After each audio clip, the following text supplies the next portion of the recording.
And just like that, we're inside the shop. So we got the tranny out. Looks good. He got it kind of cleaned up. And that seal right inside there, you can see that O-ring was leaking horribly.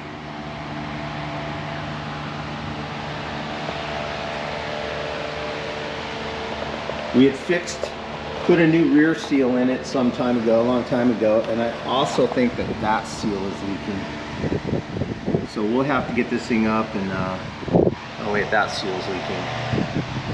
So we'll have to get it up in the air and see what's going on with it.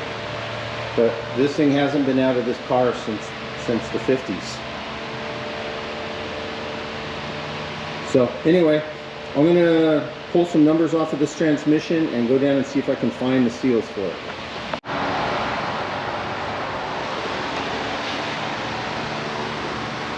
So it doesn't look too bad. It's halfway clean. I'm good with that. I mean, it came out of my 56 Chevy Nomad. So, you know, this is a pretty important car to me. I love this car. This and my Model A, which isn't here. The Model A's out getting the body work done right now.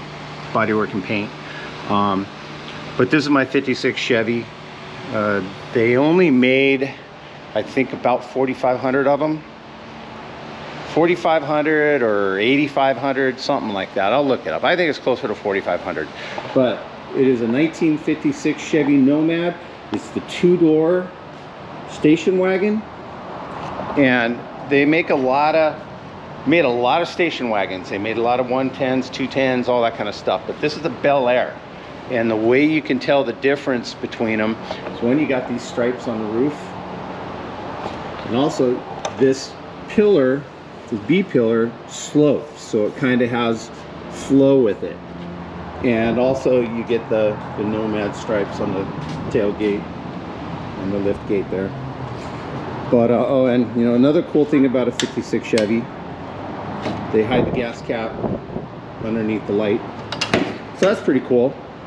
This car sat in Uncle Phil's backyard. He wasn't my real uncle. He was the next door neighbor to my uncle. And we knew him for 50 years. But so we call him Uncle Phil. He's technically Uncle Phil. But this was his wife's car, Neoma. And when she passed away, she said that I could have the car. And I've been watching this car. It sat in her backyard since 1976. And I've been watching it since 76. And out of all the old Corvettes, he had like 9 vintage Vettes, all the way from a 54, 55, all the way up. He had a 59, a 65. Out of all of those cars that he had, people were trying to get them off of that lot. He would not sell them. This is the only car that left his backyard until he passed away. And this is my Chevelle. You guys have seen it a little bit on my channel. This is a 1966 396 SS convertible in Marina Blue. Beautiful car. Has 66 license plates on it, which are still the previous owner that I got the car from had this car in non-op with those license plates on it. So those plates are still good. And right now we're working to get all of that information from the kids. And there's some kind of war, something going on between the kids and a headstone, and somebody doesn't want to give up paperwork until somebody says something about putting a headstone. But anyway, this is my 66 Chevelle. We just put the whole front end on it. It had a little accident, so I put a new hood and a fender on it. There's the old hood up there.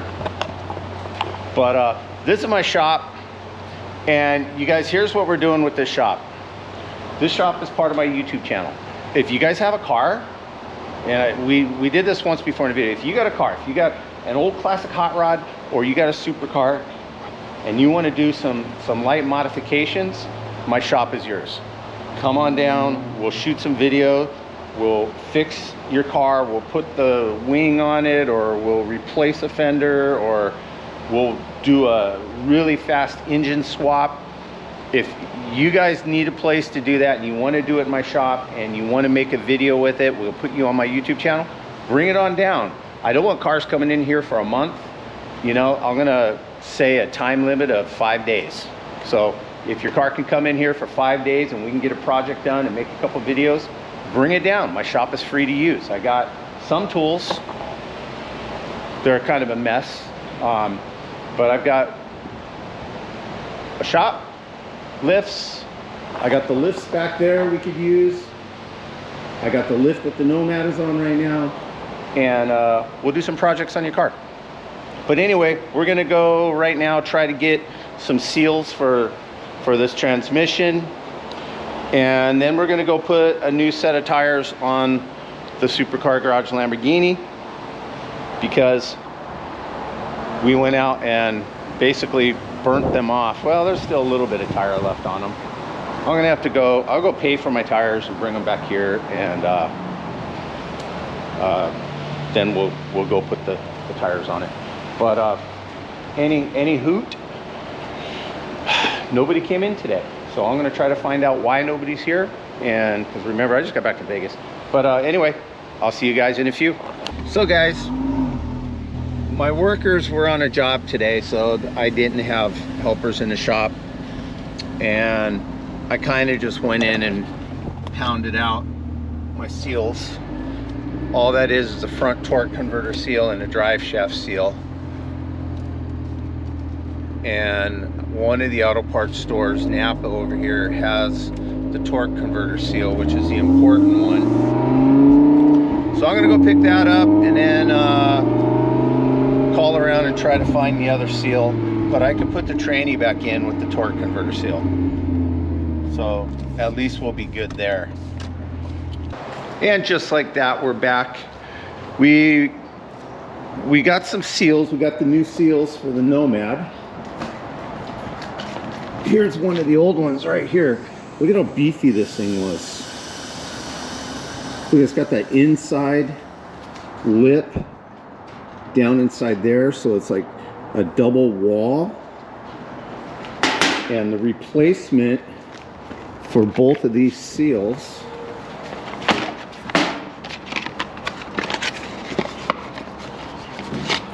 this is the replacement seal for this one, and this is just a you know your basic kind of seal. It's kind of like the front one, but look how much these things have changed over the years. So we're going to go ahead and we're going to slap these seals into the transmission.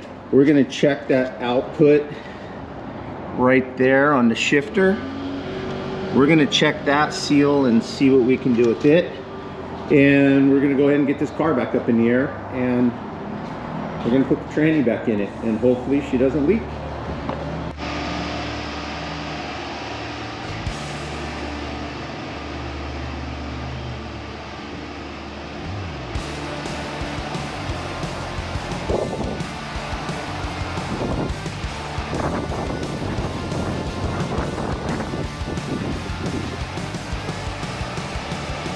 Wow.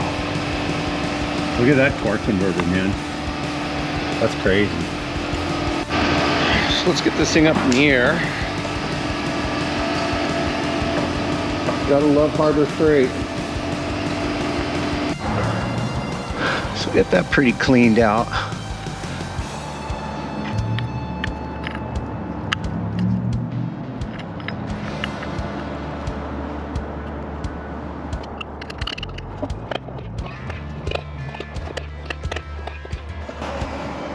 Yeah, looks like that went in perfect. Sounds good.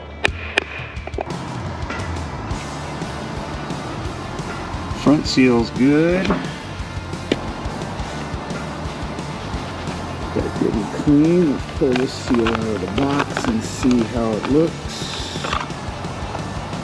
So that is the correct seal, and the numbers all matched.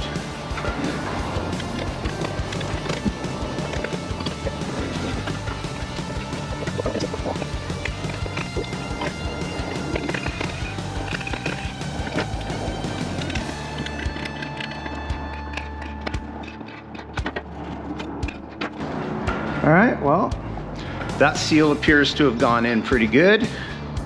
This one looks like it may have been leaking. This one over here doesn't look like it was leaking. this seal here, if we do have a leak, we can replace it at any time, and that's the same for these two. And I don't know if they're leaking, but I do know that the front two are leaking. That is a 100%. And we'll go ahead and throw this thing on the little tranny lift, and we'll try to get it back in the car. Okay guys, so we're getting ready to lift the tranny up into the car. And we've got our Harbor Freight cart that we've had forever, that we use for water heaters in my leak detection company. But we also have our Harbor Freight tranny lift, which is, you know, it's a cheap lift, but it gets the job done. So what we're going to do now is we're going to go ahead and put this tranny back in. We're going to lift it up. We got the mounts put back on. We put in all these bolts off camera. Again, we cleaned this tranny up like you couldn't believe if you had seen it before. But for right now, until we do a motor swap on this thing, this is going to have to be good enough. But let's put this tranny up in there.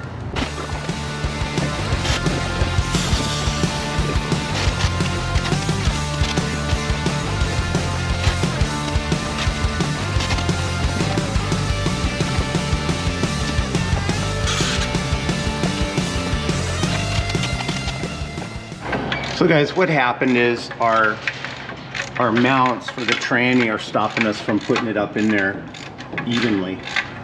So we're going to take the tranny mounts off, and then we're going to put it up in there, and then we'll put the mounts on afterwards, after we get the tranny snugged up.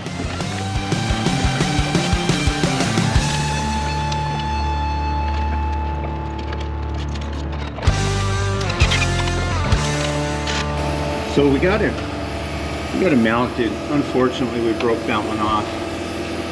It is what it is. There's 8 more of them. So we're gonna go ahead and run with it, because this motor's not gonna be in here very long. The motor's almost dead. Good morning, guys. It's the next day. So we got to head down to Napa Auto Parts. I got to get my oil filter, and it's the canister type, you know, it's got the filter that goes into the can that bolts to the bottom of the car. And I got to get some tranny fluid. I said tranny. And I got to get U-joint.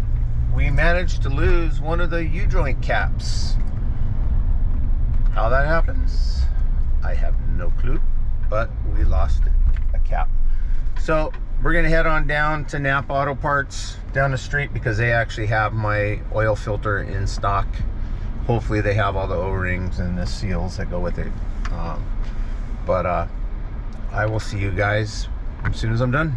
Okay, we're back, and we picked us up a new U-joint, a new oil filter, and we got some transmission fluid. So let's go see.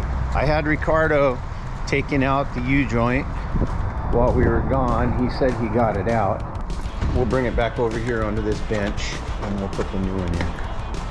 When pressing these in, you got to be real careful not to lose one of those little pins. I've done it before. But what I found was one of these little hi-hat spacers that fit perfectly. So this was just something that I had in my junk drawer, my tool drawer. And I can go down just a little tiny bit more, I think. So let's just get a small bolt.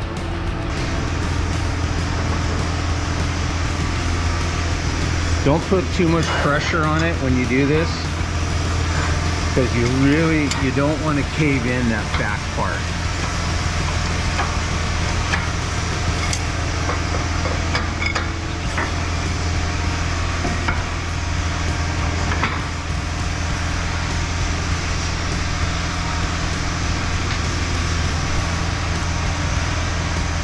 Okay, that works. So that fits. So what we're going to do is we're just going to squeeze this baby in there. We're going to get it out here at the very tip. We're going to get it down in there, and then we'll just tap that until it snaps. And the drive shaft is ready to go back in the car.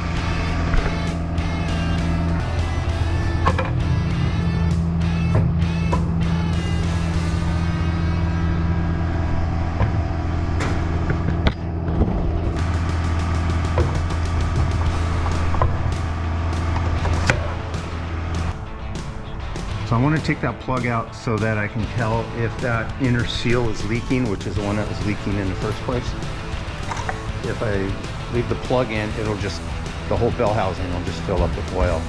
So I want to pull it out and make sure that we don't have any leaks. And check out this, this oil filter. Look at that thing down in there. I don't know if you guys can see that, but oh God, that thing is nasty. So we're gonna have to get in there and clean that out. So we'll take care of that. We'll see you guys back here in a minute. Look at this. This is what is coming out of the oil filter of the Nomad. So I've had this car for 10 years. And in that 10 years, I've probably driven it maybe 50 miles. Just because the car had work and stuff that needed to be done to it. And this is the first, I've never even changed the oil. I've checked it to make sure there was oil in the car, but I've never replaced the filter. And look what's coming out of the filter. This was all sludge just in the bottom of the filter housing. So the car is either going to be real happy or it's going to be real pissed off and it's going to blow up. I'm not completely sure, but we're going to find out. I'm going to have to get some gunk in here and hopefully try to get this thing clean. So we're putting in the new oil filter and we had to put in that new seal. So here's the old seal. So we're putting in the new one, and you want to make sure you put a little bit of oil on it before you put it up in there so that this has something to spin on. Now we're going to stick the new filter right down there like that. And then this is going to go straight up. I'm going to go ahead and tighten this down, Ricardo. See.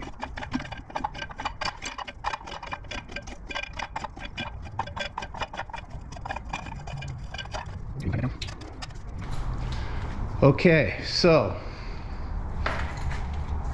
we'll do a quick walkthrough underneath the car to make sure we got everything under here done with our light. You need to hook up one more light, line over here in the front. Looks like we got a leak on our oil. I haven't tightened that one up yet. Looks pretty beat up. Yeah, let's tighten that down.